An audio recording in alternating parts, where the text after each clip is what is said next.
to the Soulfire Podcast, where healing is raw, truth is sacred, and your story gets to burn and rebuild in the same breath. I'm Power Coach Alishia, pattern breaker, soul mirror, fire starter, and the unapologetic voice of the burn it down and rise anyways revolution. We don't fluff your wounds, we don't filter your truth, and we don't water down healing so that people stay comfortable.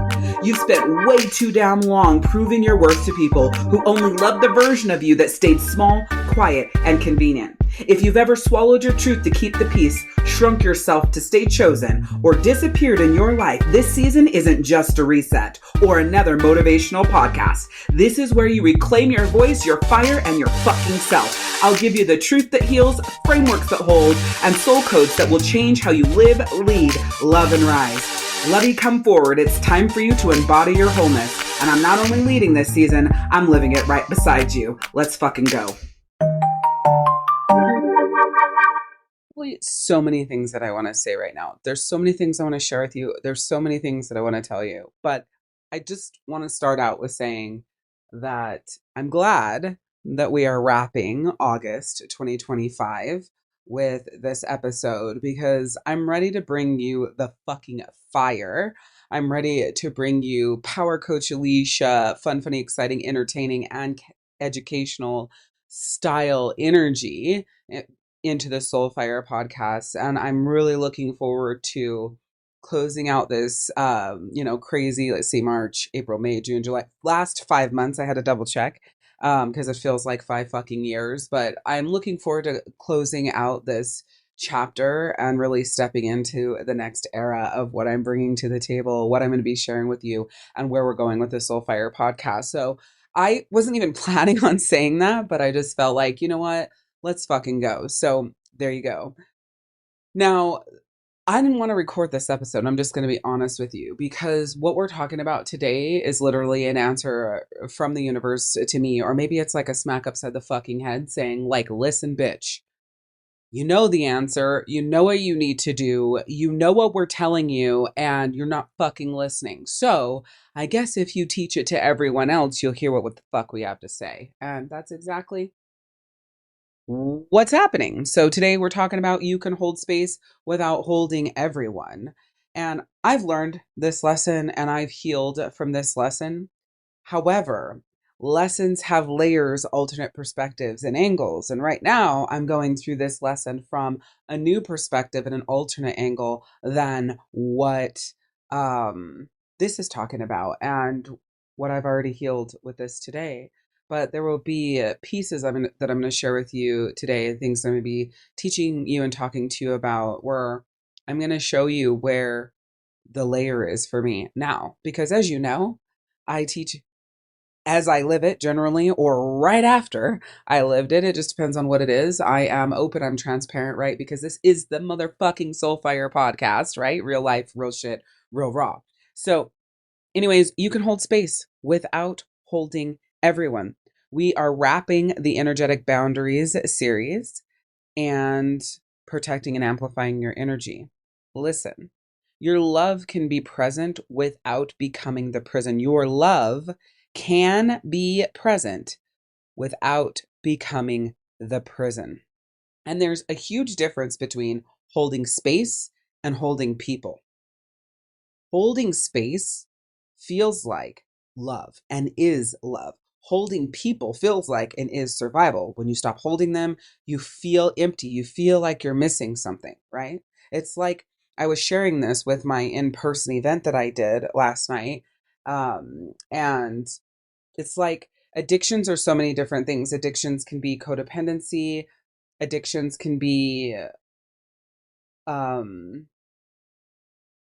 just lost my train of thought. Addictions can be codependency, drugs, alcohol, food, workaholic, it can be so many different things. And when you make the decision to, heal that and you clear that space or you clear it out, it leaves a space, right? It leaves a space open of what the addiction filled up, what the addiction took care of, what the addiction gave you, right?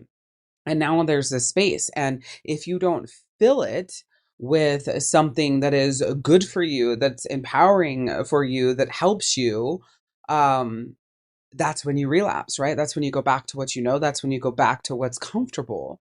And the thing is you could be addicted to people pleasing, right? And a lot of people are. And there are so many different ways to people please. I people pleased and earned and proved and, got my spot everywhere in my life by holding everyone's pain and traumas and demons and burdens and history and everything they went through and everything they shared with me and all the things.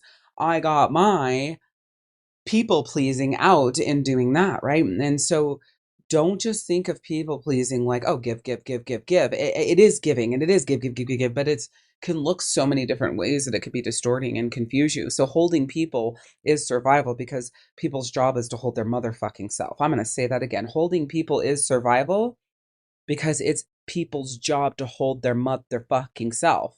And for a really long time, I didn't know the difference. I thought that holding people was love because it showed my love for them. It showed them how much they meant to me. It showed them my loyalty and my dedication to them. And right now, I'm in a very, very growth moment of almost choosing holding people rather than choosing holding myself. And I'm recording this episode. And like I said, this is universe smacking me over the head. And it's like, you will choose yourself. You will choose yourself. You will choose yourself, Alishia, at all costs. Because you don't owe anyone anything. And I keep being told this message, so I want to share this with you. And that the message is that you can give your word on something, but that doesn't mean you give your word forever. Because you can fulfill your word without fulfilling the length of the contract if the terms of the agreement or the contract have changed. You can still have fulfilled your word. Maybe they didn't because the terms of the contract have changed. Or even if circumstances, whatever, changes the agreement, you could have still fulfilled, you could have still over delivered, even if it wasn't for the length that you committed to. And that's something that keeps coming up in different things, synchronicities, books, this, that, people will say it. I'm like hearing this over and over and over. And it's because I am a loyal to a fault sort of person. I'm healing that right now. And I've declared that about a month ago. And I've been being challenged left and right on that, right? Are you actually healing being loyal to a fault? Because the universe is like, from where I'm sitting, I don't think you are. Like, fuck. So I'm loyal to a fault, and that's not good. And I know that that's not good. That's not fair to me. The fault is what it does to me. And I'm being challenged with, you said this was something you were going to heal. You said that this is what you were going to do for you. And now you have to fucking do it. And now I'm telling you on the podcast. So now I really have to fucking do it, right? I always thought I love you and my word meant carrying you. I thought presence meant pain tolerance, right? Presence, there, showing up, giving, doing, being, all that. It was like, how much can I give? How much can I show up? How much pain can I endure? But every time I held someone else's chaos without boundaries, my own energy ended up collapsing because I let it. Every single time I held someone else's chaos without boundaries, I let my own energy collapse. I let my own self down. I abandoned my own fucking self. And again, the universe is telling me right now, you are holding chaos without boundaries. And every time you've attempted to exercise the boundaries, they are being challenged. That is your fucking answer. Because your energy has been collapsing left and right due to fighting against the pushback of your boundaries. What the fuck are you doing? And one of the hardest things for me to learn, and this for me is healed. And it is. If you become the solution, they never learn sovereignty. Man, I don't mind giving some feedback. I don't mind giving some ideas. I don't mind pointing in the right direction of like tools, but I'm not someone's solution. I can be information, but I'm not your solution. Only thing I can do is teach you what I know and you do whatever the fuck you want with it. Like leading a horse to water, but not making it, you can't make it drink, right? Same thing. They'll never learn to depend on themselves if you're the solution. And I realize this because every single time you interrupt someone's reckoning and them going through their own phoenix moments and going through the hard times and the lessons learned and the consequences of the mistakes, you rob them of their growth, of their transformation, of the next level version of them. And this hit me like a ton of bricks. Just a few months ago is when right around 5 months ago is when this dawned on me, or, was a download for me, for my higher self. And it took me a couple months to get it on lock because it's how I've always been. I've been the solution because I was the one carrying. People knew it just energetically, subconsciously, consciously, that they could come and give and dump and drop. And when they left, they would feel a million times lighter and a ton more powerful to face. And here I was just slowly collapsing under that weight. And, it's been 31 years of collapsing under that weight. So that just shows you how much that I can hold and that I have held. And if you think about it, how much that did to me inside. Maybe it took all of these 31 years and this slow collapse for my knee to finally be showing me the result of holding all of that weight, that energetic, emotional weight. Because every single time you carry their feelings for them, you teach them that your energy is their right to access. But your energy isn't a donation box for emotional dysfunction or to regulate someone else. You're not their savior. I had to learn that too. I'm not their savior. And it's so funny because I've always done that with like friends, the people like tight in my quality world and where I am right now. And this, challenge, this growth opportunity that I have. This just blows my mind because it's literally saying, Alishia, you're not their savior, even though you wanted to be. You're a mirror, not the map.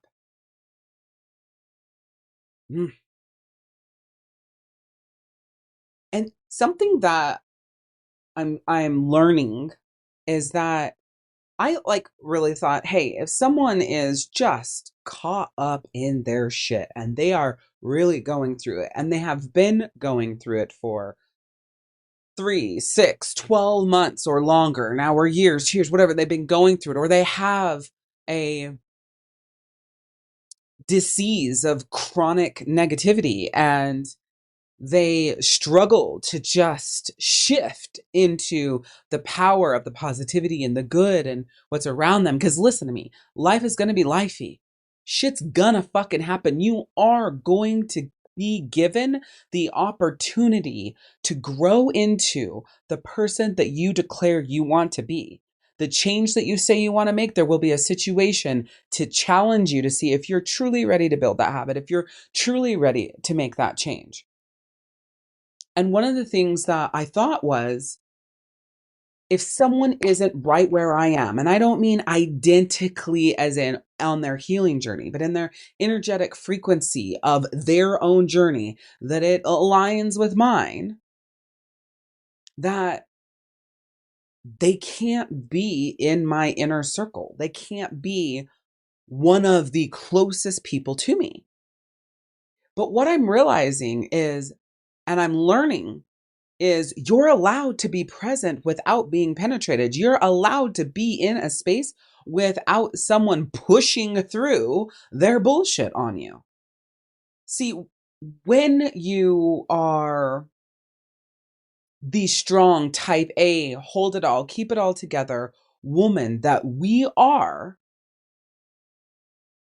we forget that we can be impenetrable. We forget we can say, that's not for me. We forget that we can block things that we don't want to hold or don't have the capacity to hold, aren't willing to hold. We can block that.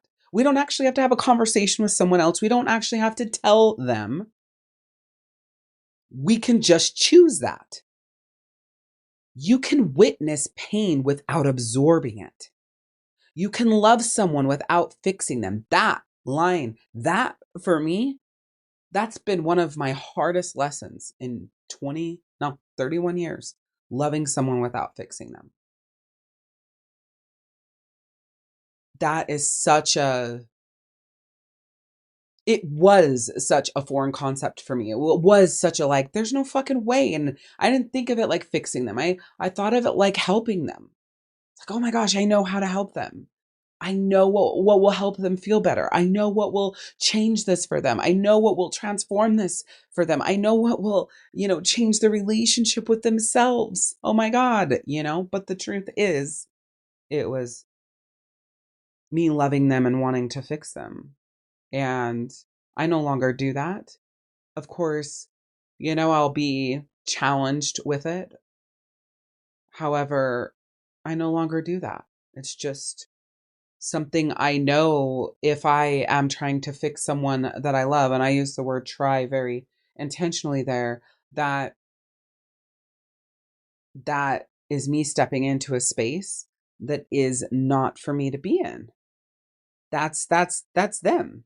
That's their work, what they do, how they show up. That's not my shit. Right?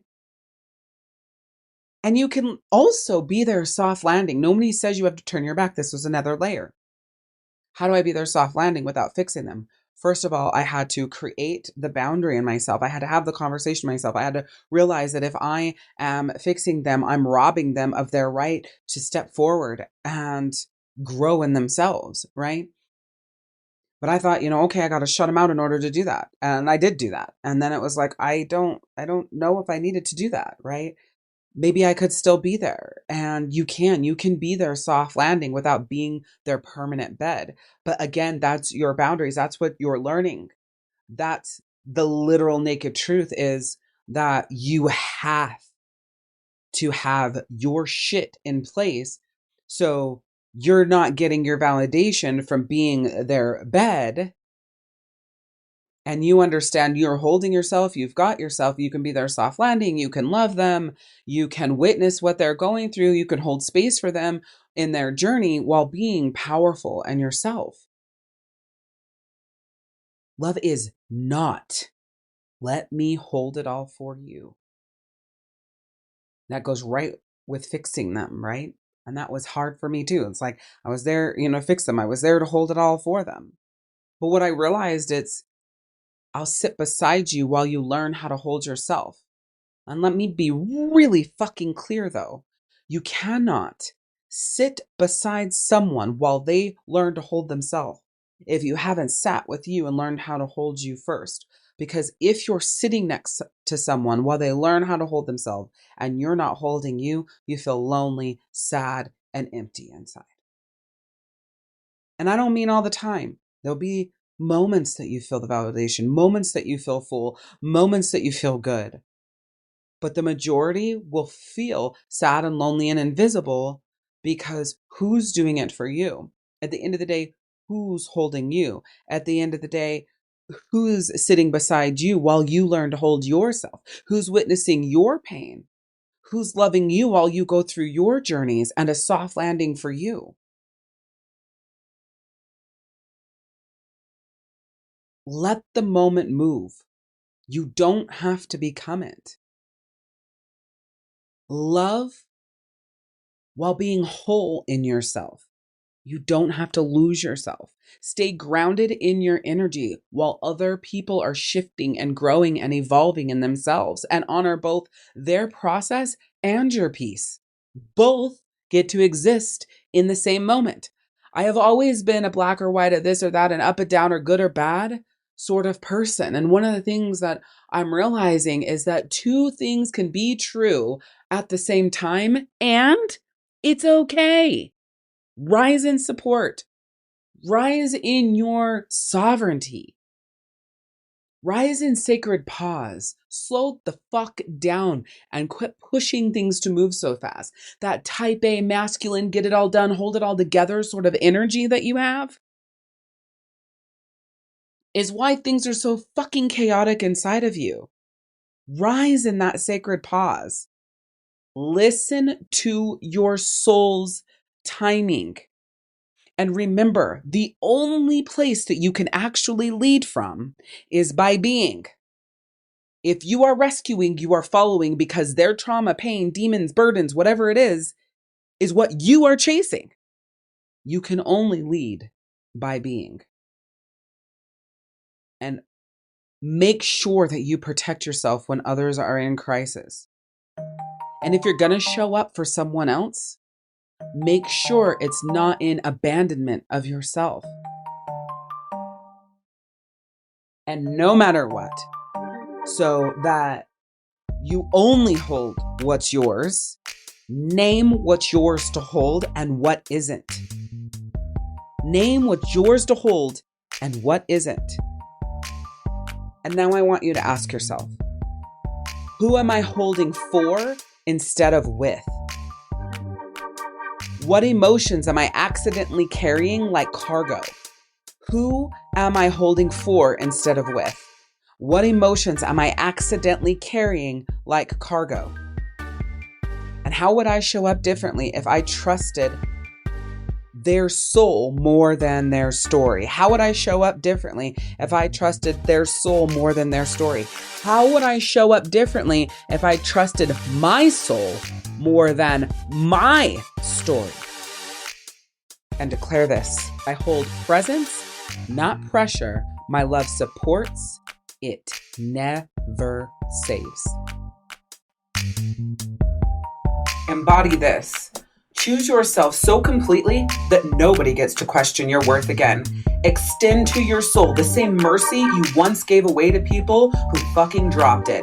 And stop shrinking to be chosen by people who can't even hold you. You're not a placeholder, you're the fucking revolution. So show up, speak up, and burn the damn box. I'm Power Coach Alishia, and this is your invitation to rise.